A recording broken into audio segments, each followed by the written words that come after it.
Hello, everyone. Today, I'd like to share with you some interesting moments I have witnessed in Washington. These experiences have shaped my perspective on policy and the future we are building together, and I am very pleased to share them with you.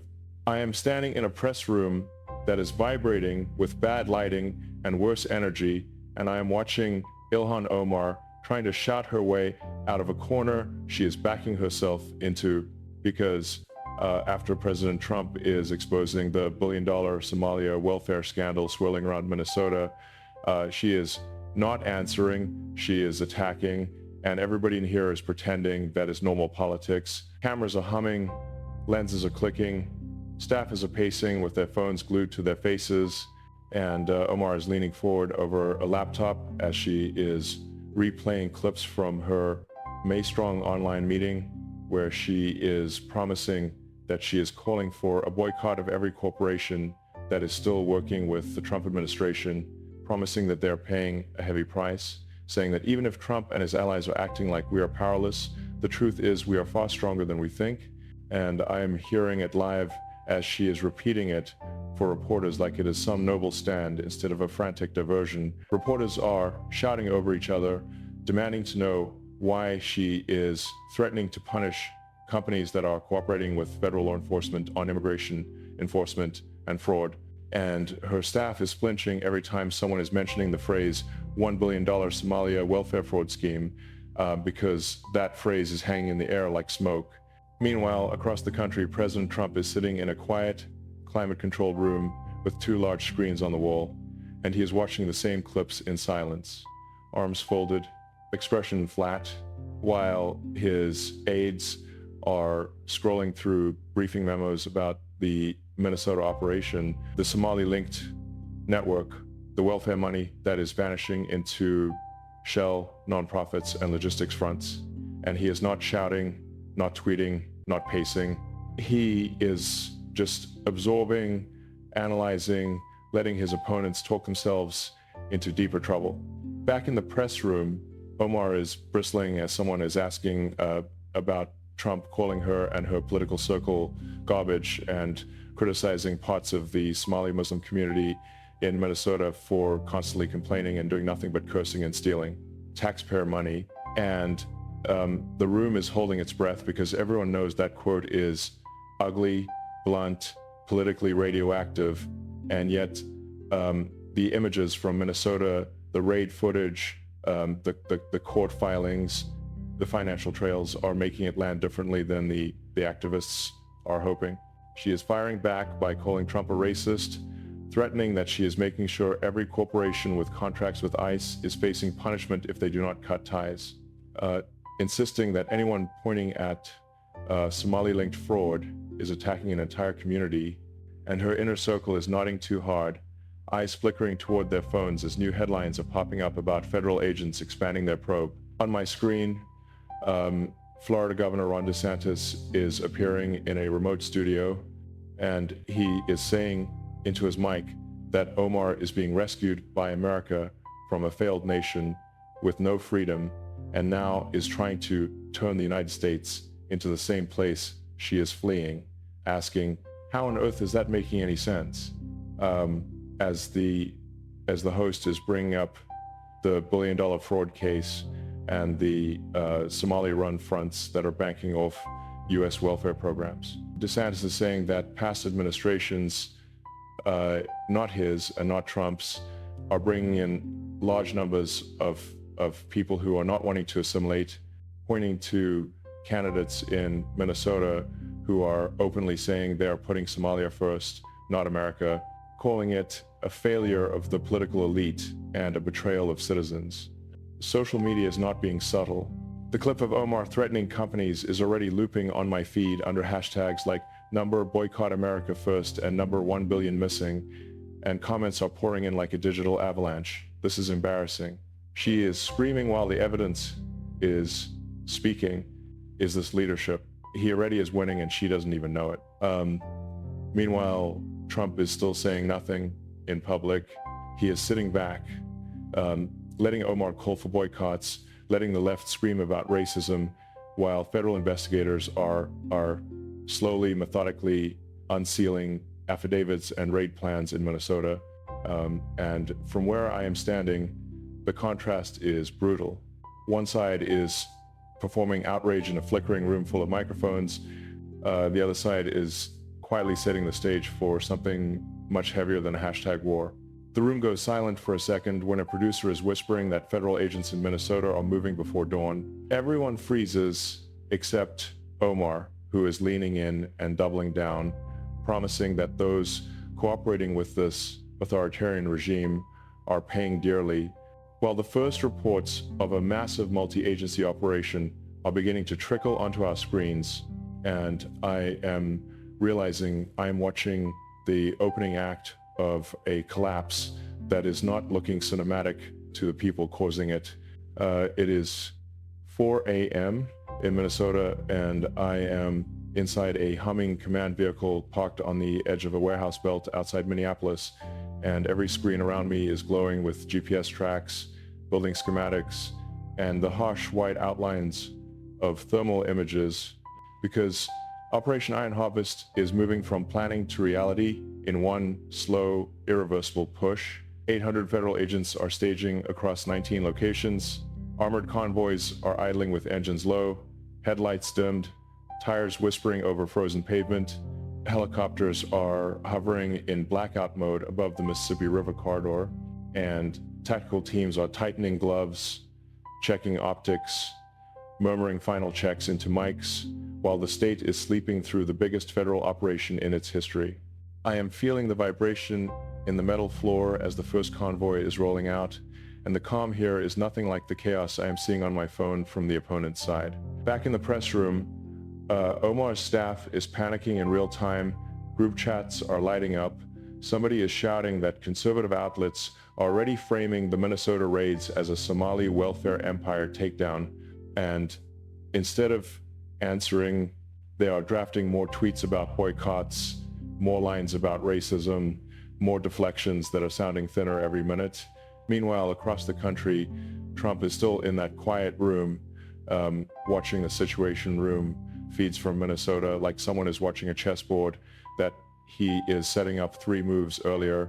And while Omar is talking about canceling contracts and punishing ICE partners, he is reading situation reports about a Somali-linked logistics network embedding itself in the Twin Cities, using humanitarian covers to move rifle components and narcotics, turning welfare programs into fuel for a criminal machine. The contrast is obscene. In Minnesota, I am watching digital maps zooming in on the Heroe network's suspected strongholds, industrial blocks along the river, suburban garages converted into transit cells, high-density apartments used as rotating safe houses, fortified townhomes in Brooklyn Park, 2 massive warehouses in Eagan and Fridley, believed to be command cores, and the mission commander is quietly reciting the timeline, perimeter lockdowns, sniper overwatch, secondary sites, command hubs, blast. Back in the press room, someone is asking Omar whether she is condemning the alleged Somali-run fraud network that is siphoning hundreds of millions from U.S. taxpayers, and she is pivoting instantly to accusations of xenophobia, saying that calling out Somali groups as being racist, that the real problem is Trump's authoritarian regime, and her staff is clapping on cue even as their eyes are darting to headlines about Somali logistics ring, East African rifle components, federal raids. The room goes silent again when a reporter is reading out DeSantis's line about some candidates in Minnesota openly saying they are putting Somalia first, not America, and Omar's smile is tightening like a mask that is cracking under stage lighting. Meanwhile, social media is waking up. Clips of Omar angrily declaring that corporations are paying a heavy price are now being juxtaposed with night vision footage from Minnesota convoys rolling, agents lining up, helicopters skimming the horizon. Hashtags are mutating in front of my eyes. This is embarrassing. She is lecturing while the feds are moving. Is this leadership? They are screaming racism while rifles are coming out of humanitarian crates.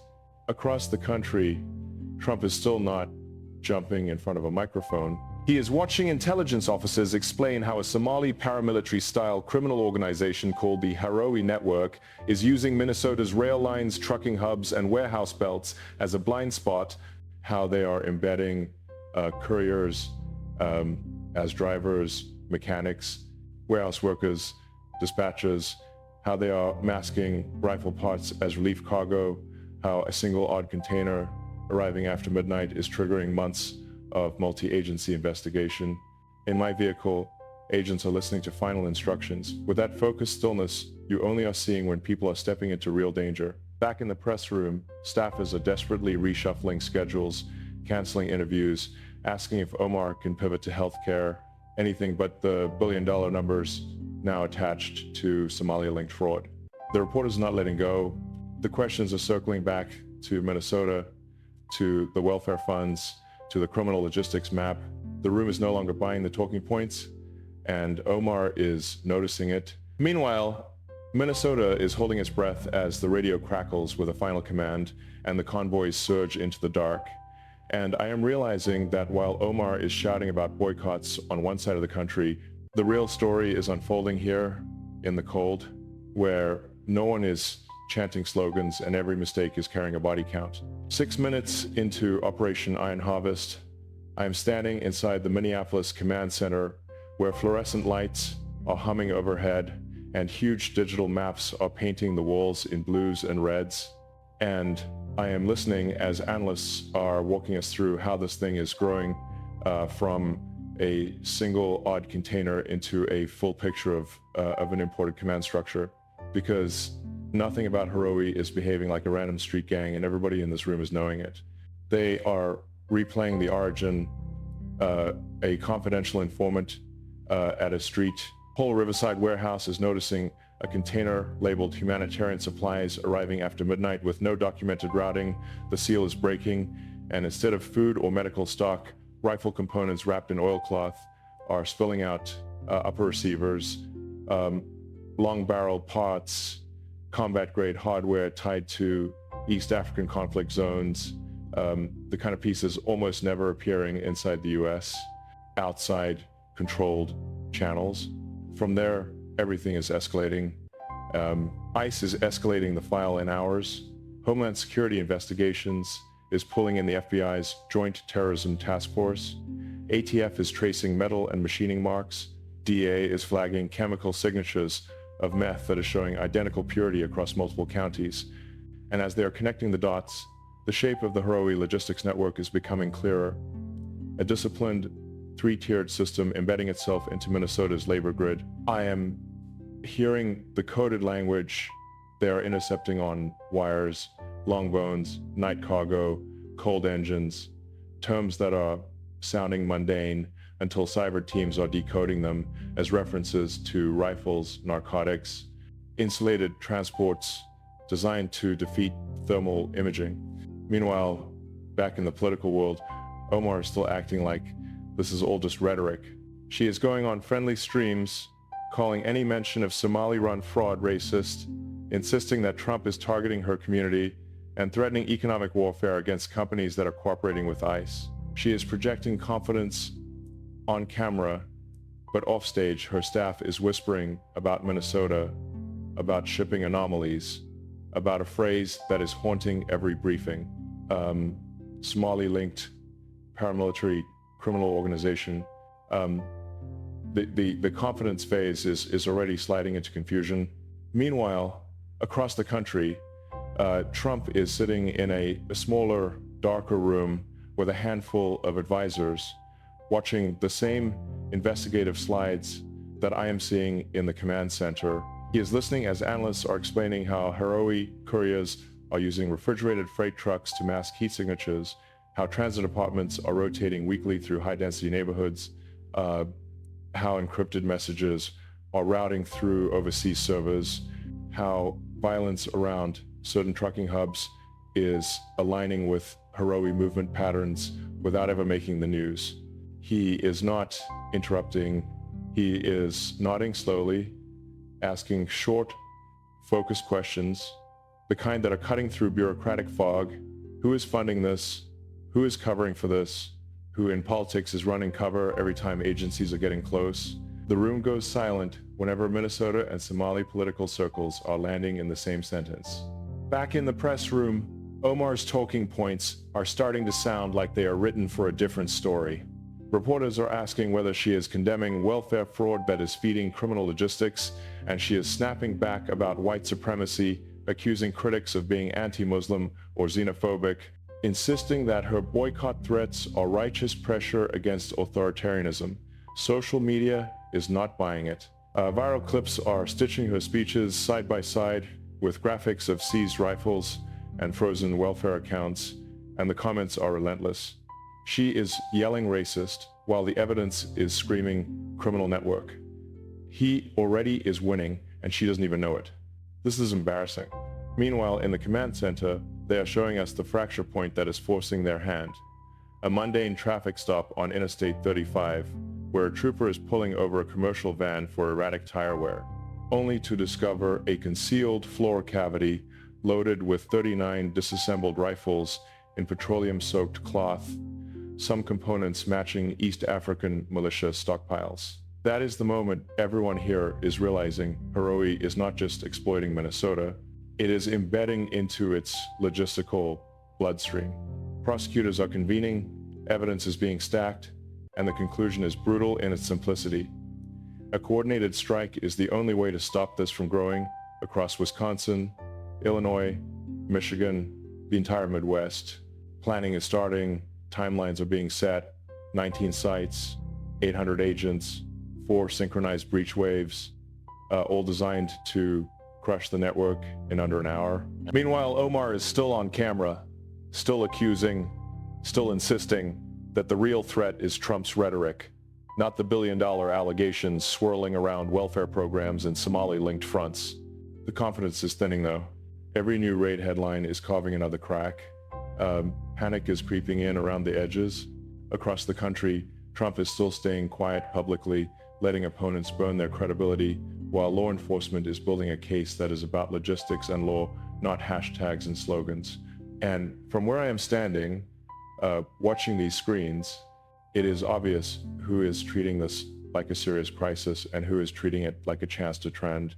When the breach waves are finally hitting, I am moving with a tactical team through a narrow alley that is slick with frost behind a street, whole warehouse that is looking ordinary on every satellite shot and looking like a fortress from where I am standing, and the air is vibrating with the low growl of engines and the tight staccato of radio traffic as the operation is snapping from preparation into contact. The first ram is slamming into a reinforced loading bay, steel is groaning, glass is shattering, and almost instantly controlled bursts of gunfire are ripping out from upper windows.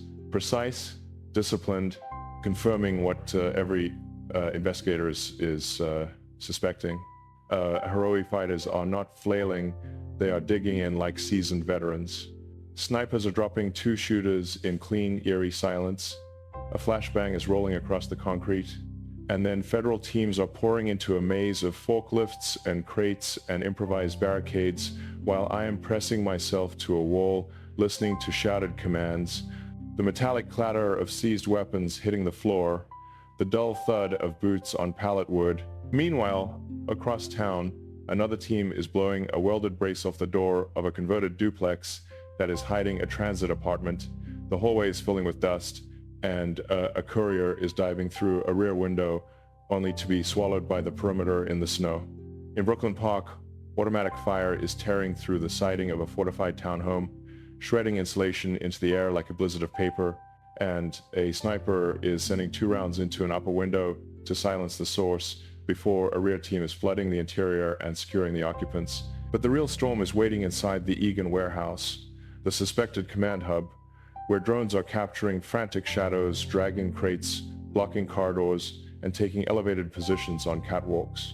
When the armored convoy is boxing the building in, and the rams are smashing through the loading dock, the interior is exploding into chaos, gunfire cracking across steel beams, commands echoing through cavernous space, Heroe fighters trying to hold high ground with the focus of men who are thinking they are defending a base, not a stash.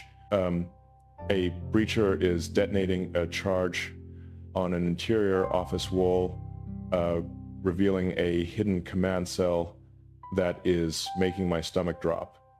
Encrypted tablets, radio gear, route maps, crates with falsified humanitarian markings, live shipping dashboards, linking African ports to the Minnesota rail grid with colored strings and pinpoints. Meanwhile, back in the opponent's camp, Omar's office is no longer projecting confidence. It is drowning in crisis management. Staffers are crowding around screens showing these very raids, faces pale under the fluorescent buzz, while a few true believers are still rehearsing lines about systemic bias and Islamophobia, as if those phrases are stopping bullets or erasing serial numbers. Donors are calling. Activist groups are asking why Omar is spending her time threatening corporations instead of condemning fraud that is now filling entire evidence trucks. The room goes silent whenever someone is mentioning Somalia welfare scandal and Haroe logistics empire in the same breath, because they know exactly how that is sounding to average voters. Meanwhile, across the country, Trump is in a secure briefing space watching the live raid feeds on a large split screen, and he is staying exactly as he is all day. Calm, grounded, methodical. He is asking about chain of custody on evidence, about long-term monitoring of Minnesota's logistics spine, about how to prevent a vacuum that is letting another network grow in Haroe's place. No ranting, no flailing, just a leader who is understanding that law enforcement victories are only holding if you are planning for what is coming next. Back in Minnesota, the shift from assault to extraction and intelligence recovery is starting. I am walking through the aftermath of that first warehouse as forensic techs are marking shell casings with neon markers, photographing blood trails, cataloging disassembled rifles with serials filed off or never applied.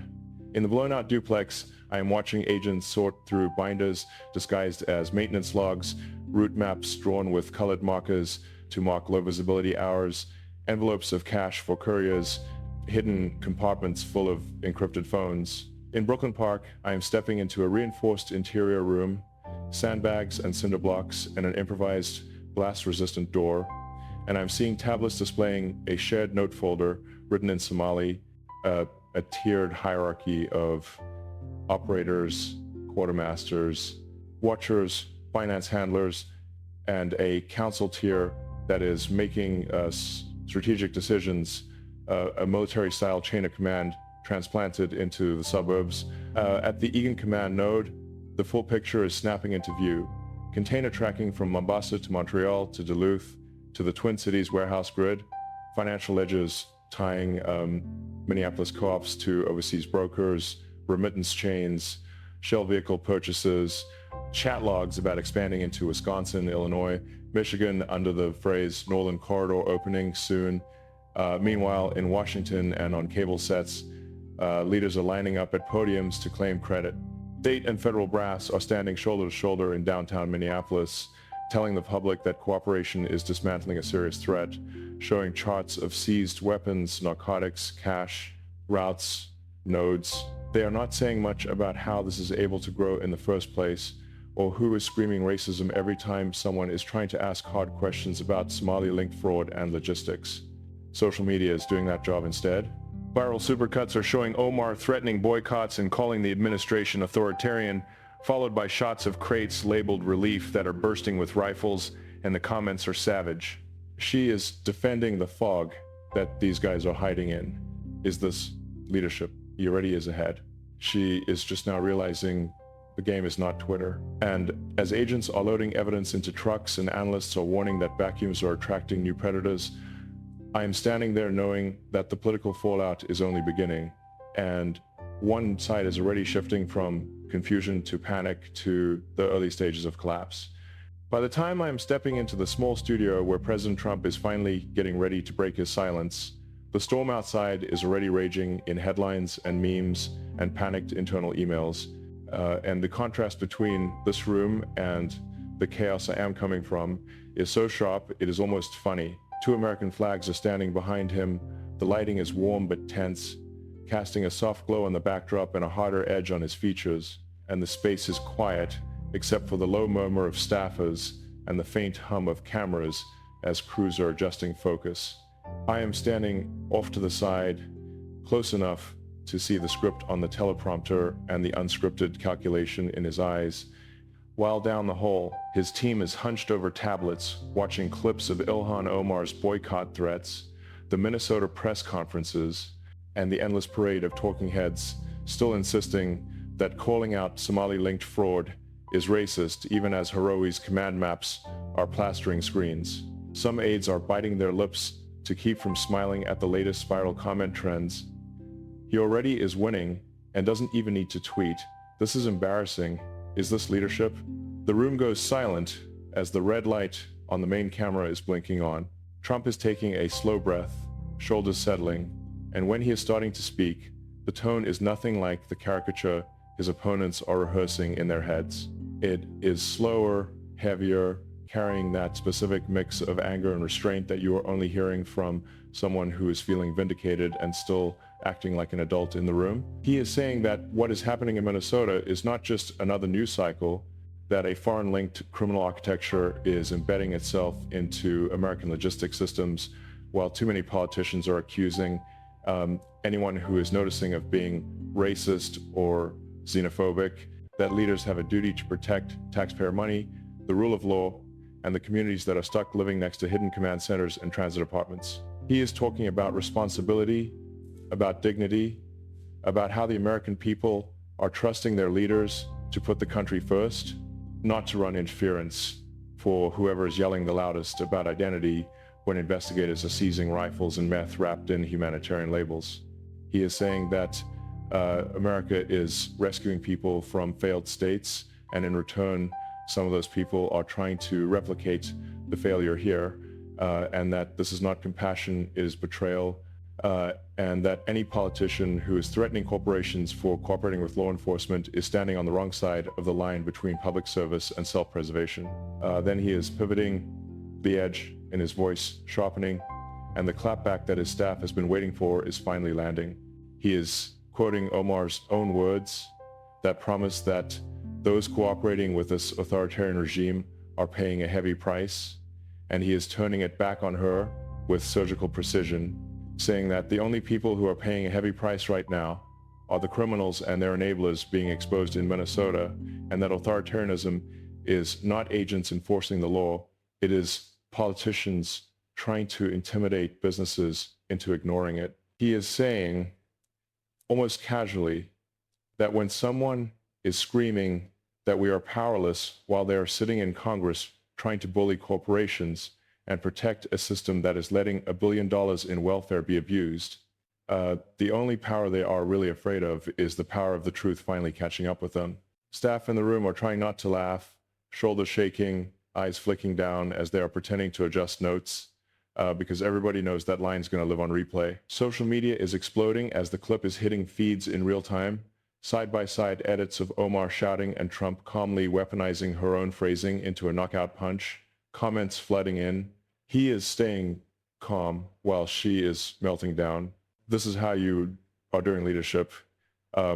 He already is winning and she finally is figuring it out. Across the country, in that same press room where I am starting the day, Omar is now staring at a monitor that is playing the speech back on loop, her staff frozen, phones buzzing nonstop, the phase is complete, confidence gone, confusion spent, panic peaked, collapse settling in, as donors, allies, and even some friendly media are asking why her first instinct is threatening boycotts instead of defending taxpayers and condemning fraud. Trump is closing his address, not with gloating, but with something quieter and heavier. He is saying that in the end, this is not about him, not about her, not about any single operational scandal. It is about truth, about duty, about the responsibility of people who are sworn into office to serve the public, not themselves, and to protect a country that is giving them everything from becoming the exact kind of broken place they are fleeing. He is saying that service to the people means telling hard truths, even when activists are screaming, and standing with law enforcement and honest citizens against anyone who is trying to turn American generosity into a criminal business model. Then he is looking straight into the camera with that familiar, unblinking stare and finishing with the line that is turning this whole day into a standing invitation. The red light is going off, the room is exhaling, staffers are finally letting themselves grin, phones across the studio are already vibrating with the first wave of reactions, and somewhere in a shrinking circle of supporters, an opponent who is spending days threatening boycotts instead of answering questions is realizing that the internet, the evidence, and the clock are all moving in the same direction, and none of them are moving in hers. Like, comment, subscribe, and join our community for more stories that reveal the truth.